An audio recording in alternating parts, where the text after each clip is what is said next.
বিষয়ে আরও জানাতে ভারতের নয়াদিল্লি থেকে আমাদের সাথে যুক্ত হচ্ছেন রেড ল্যান্টার্ন অ্যানালিটিকা অবজারভার গ্রুপের প্রধান উপদেষ্টা ও আন্তর্জাতিক সম্পর্ক বিশেষজ্ঞ অয়নজিৎ সেন। জনাব অয়নজিৎ সেন, স্বাগত আপনাকে চ্যানেল 24-এ। নিশ্চয়ই আপনাদের রিপোর্টটি শুনছিলেন।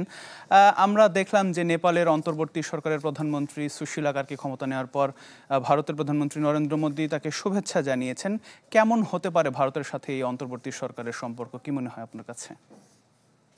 দেখুন, আমার মতে ভারতের সঙ্গে সম্পর্ক যেটা হতে চলেছে, কেননা একটা জিনিস আমাদের মাথায় রাখতে হবে যে অন্তর্বর্তী সরকারের যে প্রধানমন্ত্রী সুশীলা কার্কি, উনি যেদিন উনি বলেন যে আমি পদটা গ্রহণ করব, সেই দিনই কিন্তু উনি একটা স্টেটমেন্ট দিয়েছিলেন।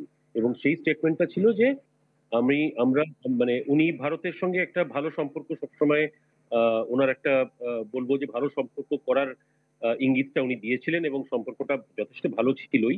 এবং সেদিক থেকে আরো ভালোর দিকে যেন যায় সেইভাবেই উনি দিয়েছিলেন। এবং তারপরে যেই ইউথ লিডার্সরা, যেই জেন জেন জেড বলে আমরা বলি, যেই লিডাররা এই কারাপশন ফ্রি একটা গভর্নমেন্ট চাইছে নেপালে, তাদের মধ্যে একজন অর্জুন শাহী, তার সঙ্গে আমার কথা হয়। এবং উনি বলেন যে আমরা চেষ্টা করছি, আমরা ডেফিনেটলি চাইবো যে ভারতের সঙ্গে আমাদের ক্লোজ টাইস থাকুক, আমাদের সঙ্গে একটা সম্পর্ক খুব ভালো থাকুক। এবং আহ, এছাড়াও ওরা চাইছে যে একটা বেটার গভর্নেন্স, যাতে মানে ভালোভাবে একটি সরকার নেপালে আগামী বছর আসতে পারে। সুতরাং সব দিক থেকে দেখতে গেলে ভারতের তরফ থেকে অলরেডি ভারত একটা জিনিস বলেছে যে ডেফিনেটলি যাতে শান্তি শৃঙ্খলা তাড়াতাড়ি ফেরে নেপালে, সেটাই ভারত বলেছে। এবং সেই দিক দিয়ে আমরা যদি দেখি, যা হওয়ার সেটা তো হয়ে গেছে, কিন্তু দ্বিপাক্ষিক সম্পর্কে আমার মনে হয় ভালোর দিকেই এগোবে, এর মধ্যে কোনো সংশয় নেই।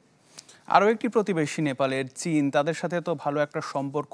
এই পরিবর্তনের ফলে চীনের সাথে সম্পর্কে কোনো প্রভাব পড়বে কিনা? আরও একটি বিষয় আপনার কাছে জানতে চাই, যে জেনজিদের যে আন্দোলন, সেটি আসলে দক্ষিণ এশিয়ার জন্য যারা শাসক রয়েছেন তাদের জন্য কোনো বার্তা বহন করে কিনা এই আন্দোলনটা আসলে?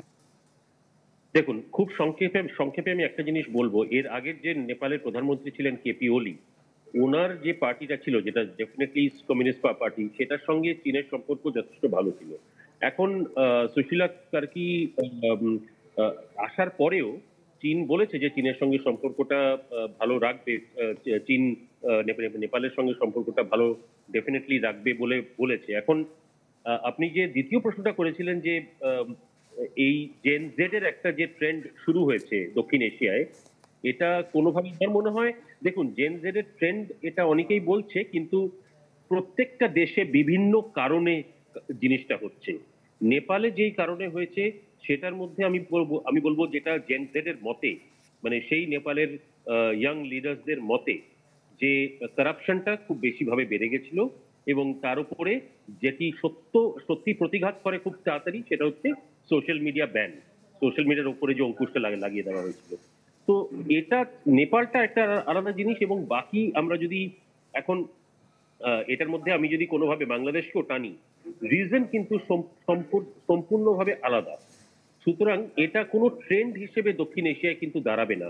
অনেকে এটা জেনে বুঝে জিনিসটাকে সামনে আনার চেষ্টা করছে এমন ভাবে যে দক্ষিণ এশিয়ায় শ্রীলঙ্কাও কিছু হয়েছে, সুতরাং সব দিক দিয়ে বিগত বছরেই, সুতরাং সব দিক দিয়ে দেখতে গেলে এরকম ভাবে একটা ট্রেন্ড তৈরি হচ্ছে, কিন্তু আমি বলবো এটা ট্রেন্ড নয়।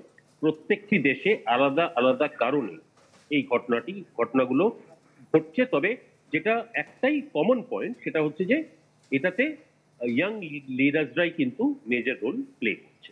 জি, অনেক ধন্যবাদ অয়নজিৎ সেন আমাদের সাথে যুক্ত হবার জন্য। আন্তর্জাতিক সম্পর্ক বিশেষজ্ঞ অয়নজিৎ সেন আমাদের সাথে ভারত থেকে যুক্ত হয়েছিলেন।